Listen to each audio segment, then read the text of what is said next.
Hello everyone, welcome back to my channel. Block printing డీటెయిల్గా ఎలా వేసానో చూపిస్తానండి. ఫస్ట్ మనకు కావాల్సిన మెటీరియల్స్ బ్లాక్స్. ఈ బ్లాక్స్ అమెజాన్లో 4 ప్యాక్ కానీ 25 ప్యాక్ కానీ మన ఇష్టం వచ్చిన అన్ని బ్లాక్స్ ఆర్డర్ పెట్టుకోవచ్చు. దెన్ ఒక స్పాంజ్ కావాలి, మళ్ళీ ఫెవిక్రిల్, మనం క్లాత్స్ మీద వేసే పెయింటింగ్స్ అండి. ఆ పెయింటింగ్స్ మనకు శారీకి మ్యాచ్ అయ్యే కలర్స్ సెలెక్ట్ చేసుకొని పెట్టుకోవాలి. ఫస్ట్ దీని కింద ఒక షీట్ కానీ బెడ్షీట్ కానీ వేస్ట్ క్లాత్ ఒకటి వేసి మనం వేసే శారీని బాగా సెట్ చేసుకోవాలి. బాగా ఇలా మడతలు లేకుండా స్ట్రైట్గా సెట్ చేసుకోవాలి. స్పేషియస్గా పెద్దగా వేసుకుంటే చాలా ఈజీగా త్వరగా అయిపోతుంది. అదే మనం టీపాయ్ మీద కానీ చిన్న టేబుల్ మీద కానీ వేసుకుంటే అది ఆరేదాకా వెయిట్ చేయాలి, మళ్ళీ చేంజ్ చేస్తూ ఉండాలి. సో ఫస్ట్ నేను ఏం చేశానంటే ఒక ప్లేట్ మీద Fevicryl paint without adding water add చేయకుండా ఒక ప్లేట్ మీద పోసాను. దాంతో దానికి స్పాంజ్ అద్దాలి. స్పాంజ్ మొత్తం పెయింట్ని పీల్చుకోవాలి. సో స్పాంజ్ మీద పోయడం బెటర్.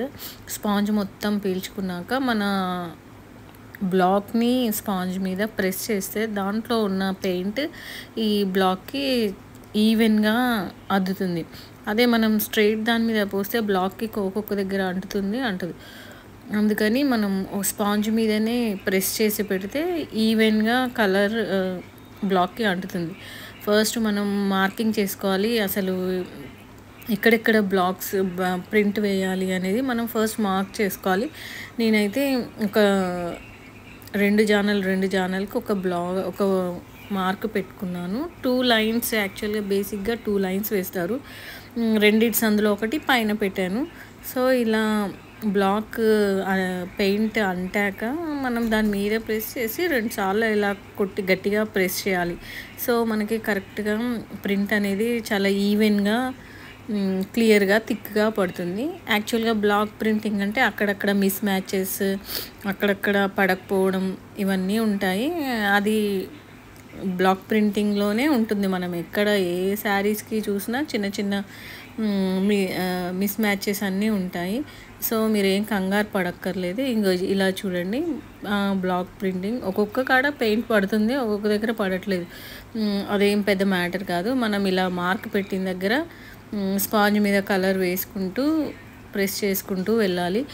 నేను యాక్చువల్గా కలర్ ఎక్కువ పడుతుందేమో అని 4 ఇక్కడ పెద్ద బాటిల్స్ దొరకలేదు. 4 చిన్న బాటిల్స్ తెస్తే యాక్చువల్గా ఓన్లీ 1 బాటిల్ సరిపోయింది, మిగిలిన 3 మిగిలిపోయాయి. సో కలర్ కూడా పెద్దగా ఏం పట్టదు. మనం వేసే డిజైన్ని బట్టి కలర్ ఎంత కావాలి, 1 బాటిల్ ఆర్ 2, ఒక బాటిల్కి 20 రూపీస్ 15 రూపీస్ ఉంటుందండి. అలా 2 బాటిల్స్ పట్టాయి. సో ఇలా వేసుకుంటూ చీరంతా ఒక 10-15 మినిట్స్లోనే మార్కింగ్ వేశాక శారీకి బ్లాక్ ప్రింట్ మాత్రం వేయడం అయిపోయింది. ఇలా అన్నీ వేశాక పళ్ళు దగ్గరకు వచ్చేసరికి ఏంటంటే కొంచెం ఎక్కువ వేయాలి, పైదాకా ప్రింట్ వేసుకుంటూ వెళ్ళాలి. మనం తీసుకునే డిస్టెన్స్ని బట్టి మనం పైన పళ్ళు దాకా ఇలా పై వరకు ప్రింట్ చేసుకుంటూ వెళ్ళాను. పళ్ళు దగ్గరకు వచ్చేసరికి మన ఫ్రంట్ పార్ట్ ప్లీట్స్ వచ్చే దగ్గర అన్నమాట. ఇది ఇలా సందుకి 2 ప్రింట్స్ మధ్యలో ఇంకోటి ఇలా పళ్ళు దగ్గర ఒక 3 లైన్స్ పైదాకా వేశాను.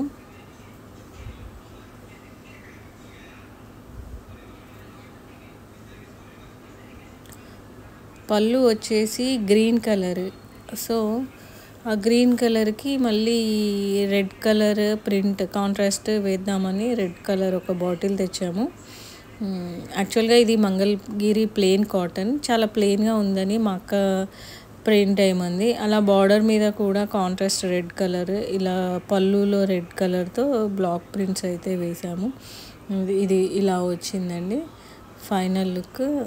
మీరు కూడా చాలా ఈజీగా చేసుకోవచ్చు. అలాగే నేను ఇంకో శారీ కూడా చాలా ఈజీగా త్వరగా అయిపోతుంది కదా అని ఈ lavender violet colour Lenin sari అండి. దీనికి నేను yellow colour paint Fevicryl yellow colour plus ఇంకొకటి లావెండర్ కలరే తీసుకున్నాను పళ్ళుకి కాంట్రాస్ట్ వేద్దామని. ఈ లావెండర్ మీద ఎల్లో వేద్దామని వేరే లీఫ్ షేప్ బ్లాక్ సెలెక్ట్ చేసుకున్నాను. దానికి ఎల్లో కలర్తో స్పాంజ్ మీద మొత్తం పెయింట్ వేసేసాను. పెయింట్ వేసేసుకొని, ఈ పెయింట్ నేను చూసుకోకుండా తీసుకున్నారు. సో అది చాలా థిక్గా ఉంది, చాలా తక్కువ క్వాంటిటీ వచ్చింది. అయినా leaf full black only lines leaf shape ఉందండి. సో దానికి చాలా తక్కువ పెయింట్ పడింది. అయినా కానీ ఈ పెయింట్ సరిపోయింది. ఇలా మళ్ళీ మార్క్స్ పెట్టుకోవాలి. మా అక్క దీనికి కొంచెం దగ్గరగా వేయమంది, ఫస్ట్ది దూరం అయింది అని. సో అలా అని నేను కొంచెం దగ్గరికే వేశాను. ఇలా చీర మొత్తం ఫస్ట్ మార్కింగ్ పెట్టుకోవాలి. మార్కింగ్ పెట్టుకున్నాక ఇక ఇలా లీఫ్ షేప్ అయితే వేశాను. 2 లైన్స్ కింద వేశాను మన నీ లెంత్ వరకు. నెక్స్ట్ పళ్ళుకి కాంట్రాస్ట్ వేశాను. ఇలా ఈజీగా బ్లాక్ ప్రింటింగ్ అయితే బ్లాక్స్ కొనుక్కొని మన ఇంట్లో ఏ ప్లెయిన్ శారీస్ ఉన్నా ఓల్డ్ శారీస్కైనా మళ్ళీ రీక్రియేట్ చేసి కొత్తగా చేసుకోవచ్చు. కుర్తీస్ మీద వేసుకోవచ్చు, బెడ్షీట్స్ మీద వేసుకోవచ్చు. అప్పుడప్పుడు ఇలా ఏదో ఒక యాక్టివిటీ చేయడం వల్ల మనసుకు చాలా ఉల్లాసంగా ఉత్సాహంగా ఉంటుంది. పిల్లలకు కూడా చాలా సరదాగా ఇలా బ్లాక్ ప్రింటింగ్ వేయమని ఇస్తే వాళ్ళు ఎంజాయ్ చేస్తారు సమ్మర్లో. ఓకే, ఈ బ్లాక్ ప్రింటింగ్ ఎలా ఉందో చెప్పండి. ఈ వీడియో కనుక మీకు నచ్చినట్టయితే please like, share and subscribe. Thanks for watching.